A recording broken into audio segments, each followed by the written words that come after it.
নাম কি তোমার? স্যার আমার নাম দিব্যেন্দু জলি। ইন্টারভিউ কেমন হলো? স্যার মোটামুটি বেশ ভালোই হলো। আচ্ছা, কি কি প্রশ্ন করলো? স্যার প্রথমে ঢোকার সাথে সাথে আমাকে জিজ্ঞাসা করলেন যে তুমি একটা ছাড় পেয়ে এখানে এসেছো, সেই ছাড়টা কি তুমি জানো?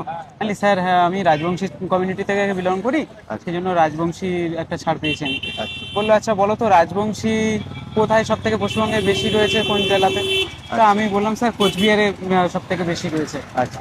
আর তারপরে জিজ্ঞাসা করলেন যে তোমার নামের সাথে একজন বিখ্যাত ব্যক্তি জড়িয়ে আছে এবং তিনি কোন খেলার সাথে যুক্ত, তুমি বলতে পারবে? আচ্ছা। আমি ওটা বললাম যে হ্যাঁ, দিব্যেন্দু বড়ুয়া, উনি দাবা খেলার সাথে জড়িয়ে আছেন। আচ্ছা। এইগুলোই ধরছিলেন স্যার। আর অ্যাটমসফিয়ার কেমন? স্যার খুবই স্যারেরা খুবই ফ্রেন্ডলি, কোনো সমস্যা নেই। ডকুমেন্টস যে যেটা বুঝতে পারছে না তাকে খুব ভালোভাবে বুঝিয়ে দিচ্ছেন। আচ্ছা। আর ভিতরে পরিবেশ খুবই ভালো স্যার। ভেতরে কতজন অফিসার ইন্টারভিউ নিচ্ছেন?